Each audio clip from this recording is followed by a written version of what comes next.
মালিক তুমি জান্নাতে, তোমার পাশে আমায় একটি ঘর বানিয়ে দিও।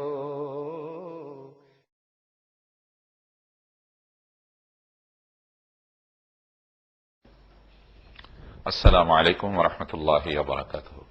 الحمد لله رب العالمين والصلاة والسلام على أشرف الأنبياء والمرسلين وعلى آله وصحبه أجمعين. أعوذ بالله من الشيطان الرجيم. ذلك ومن يعزم شعائر الله فإنها من تقوى القلوب. اللهم صل على محمد وعلى آل محمد كما صليت على إبراهيم وعلى آل إبراهيم إنك حميد مجيد. اللهم بارك على محمد وعلى آل محمد كما باركت على إبراهيم وعلى آل إبراهيم إنك حميد مجيد. আজকের আলোচনা হচ্ছে ঈদ সংক্রান্ত। ঈদ ইসলামের অন্যতম একটি, ইসলামের শিয়ার বলা যেতে পারে, প্রতীক, এবং শিয়ার ইসলামের মধ্যে অন্তর্ভুক্ত ঈদ। ঈদ উল ফিতর, ঈদ উল আযহা যেগুলো আমরা উদযাপন করে থাকি, ঈদ সম্পর্কে কোরআন এবং হাদিসের দৃষ্টিভঙ্গি আপনাদের সামনে পেশ করা হচ্ছে আসসিরাত আল মুস্তাকিম অনুষ্ঠান থেকে, www.jigyasa.com থেকে। এবং আজকে এই সংক্রান্ত আলোচনার জন্য আমরা আয়াতে কারিমা তেলাওয়াত করেছি সূরা হজের 32 নম্বর আয়াত। আল্লাহ সুবহানাহু ওয়া তাআলা বলছেন যে নাকি আল্লাহর এই চিহ্নগুলোকে, এগুলোকে যারা সম্মান করবে, শেয়ারকে, শাআইরিল্লাহ মানে আল্লাহর শেয়ারকে, ফাইন্নাহা মিন তাকওয়াল কুলুব, এটা মানুষের কলবের তাকওয়া, এটাকে প্রতিপালন করা, এটাকে মেনটেইন করা, শেয়ারগুলোকে সম্মান দেখানো অথবা এর সম্মান রক্ষা করা, এগুলো হলো তাকওয়াল কুলুব, কলবের, মানুষের হৃদয়ের তাকওয়া, আল্লাহ ভীতি, আল্লাহর মহব্বত হৃদয়ের দ্বারা স্থাপিত হয়। এবং এই সংক্রান্ত একখানা হাদিস রয়েছে এভাবে, عن أنس قال قدم رسول الله صلى الله عليه وسلم المدينة ولأهل المدينة يومان يلعبون فيهما। এবং মদিনায় রাসূলুল্লাহ সাল্লাল্লাহু আলাইহি ওয়াসাল্লাম পদার্পণ করলেন, এবং মদিনায় লোকদের একটা নিয়ম ছিল, তারা বছরে 2 দিন খুব বড় আনন্দ উৎসবের দিন তারা পালন করত, বিভিন্ন ভাবে উৎসব করত তারা। সেই জাহেলি প্রথা, ওর ভিতরে মানে অবাধ মেলামেশা, নারী পুরুষের কোনো ভেদাভেদ নেই, এবং সেখানে শালীনতা বিবর্জিত হয়তো কাজ হচ্ছে, আনন্দ করার জন্যই আনন্দ করা হচ্ছে যেভাবে খুশি, তার ভিতরে হয়তো নগ্নতা আছে, বেহায়াপনা আছে, এইভাবে। তো এইটার পরিবর্তে রাসূলুল্লাহ সাল্লাল্লাহু আলাইহি ওয়াসাল্লাম বললেন যে ফাকালা কাদিমতু আলাইকুম ওয়া লাকুম ইয়াওমান তালআবুনা ফীহিমা, যে আমি তোমাদের কাছে দুটো উপহার নিয়ে আসছি, যে দুটো দিন রয়েছে, তালআবুনা ফীহিমা ফাইন্না, সেই 2 দিন তোমরা উৎসবের দিন হিসাবে গ্রহণ করো। ফাইন্নাল্লাহা কাদ আবদালাকুম ইয়াওমাইন খায়রাম মিনহুমা, তোমরা যে 2 দিন যেভাবে পালন করছো এর চেয়ে উত্তম দিন আল্লাহ তোমাদেরকে উপহার দিয়েছেন, ইয়াউমাল ফিতরি ওয়া ইয়াউমান নাহর। তারা হলো, একটা হলো ঈদ উল ফিতর আর একটা হলো ঈদ উল আযহা, কোরবানির ঈদ। নাসাই শরীফের হাদিস এটি।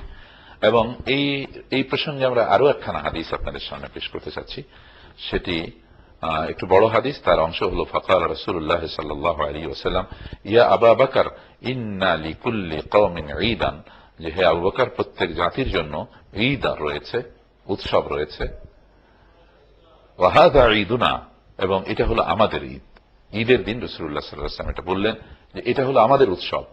ঈদ মানে খুশি, খুশির দিন রয়েছে সব জাতিরই একটা, যেমন তাদের কারো বড় দিন রয়েছে, তারা সেখানে ক্রিসমাস ডে সেটা পালন করে।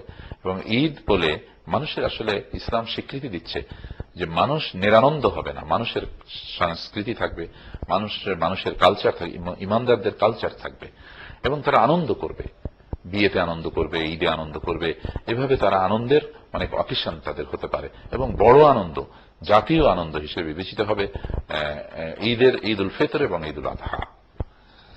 এভাবে আনন্দের স্বীকৃতি ইসলামে রয়েছে, নিরানন্দ এটি নয়। এবং এখানে মানুষের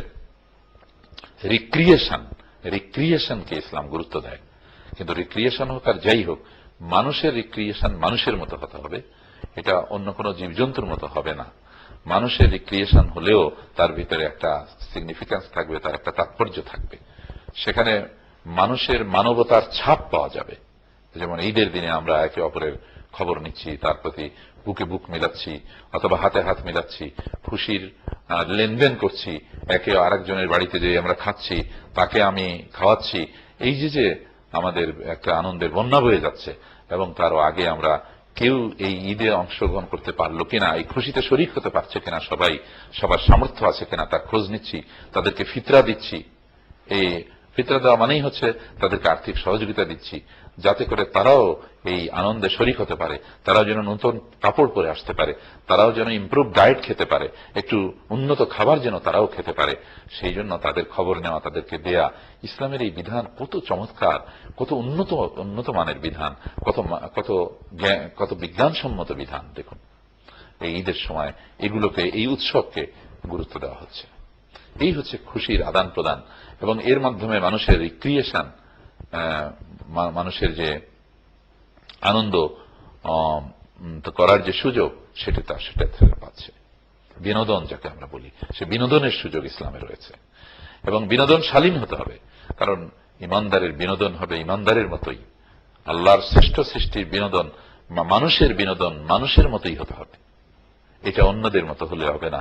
আদার দেন মানুষ যারা রয়েছে, মানুষ ছাড়া যত সৃষ্টি রয়েছে, তাদের এই সমস্ত বাইন্ডিংস নাই, তাদের মধ্যে এই ধরনের কোন হালাল হারামের বিধান নেই যেটা মানুষের জন্য রয়েছে। জিন জাতির জন্য হয়তো সেটা আমাদের চোখের আড়ালে রয়েছে, আমরা উই ডোন্ট নো, এবং সেটা সম্পর্কে আমরা ভালো জানি না। বাট তাদেরও they have got their bindings and regulations and rules of halal and haram is there also. কিন্তু মানুষকে আমরা দেখতে পাচ্ছি যে মানুষের মধ্যে সেটি থাকতে হবে, এবং এই আনন্দকে ইসলাম উৎসাহিত করেছে, এটাকে নিরুৎসাহিত করেনি। আমরা জানি যে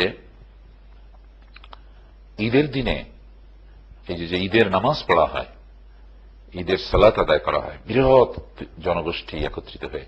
আমরা 5 ওয়াক্ত নামাজ পড়ি মসজিদের মধ্যে 5 বার।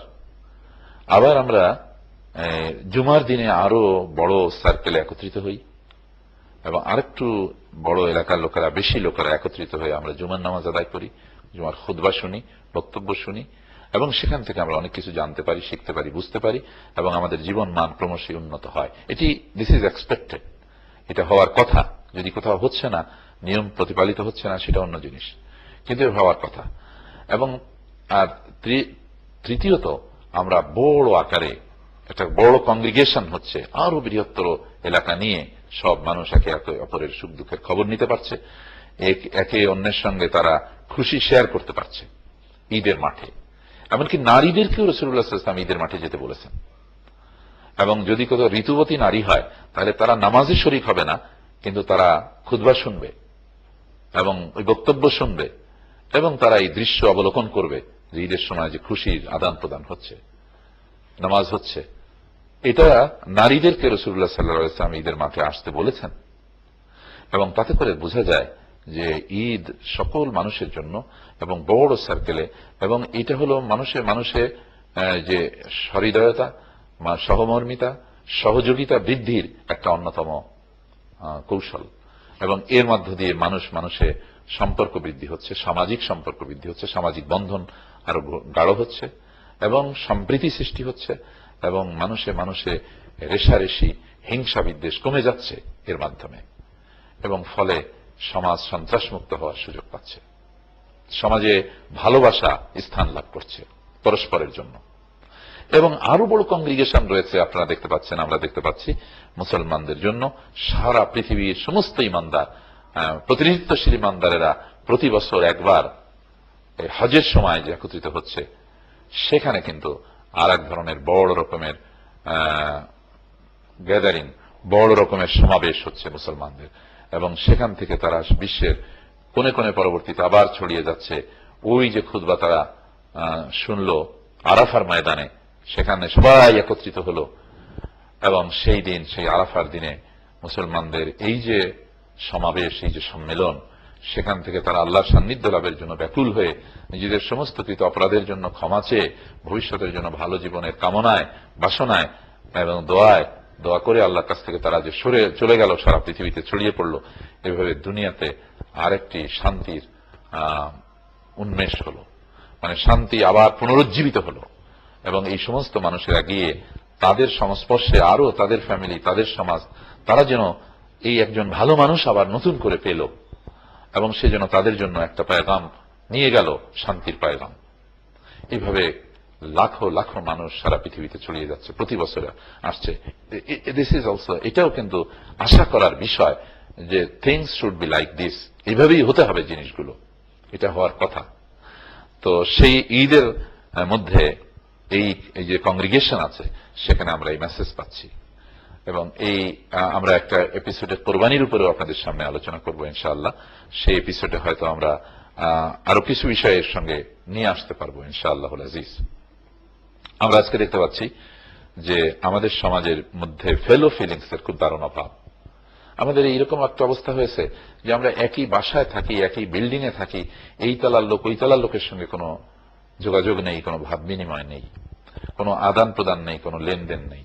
হ্যাঁ, তবে অনাকাঙ্ক্ষিত কোনো কিছু হয়তো হয়ে বসে, আল্লাহ মাফ করুক।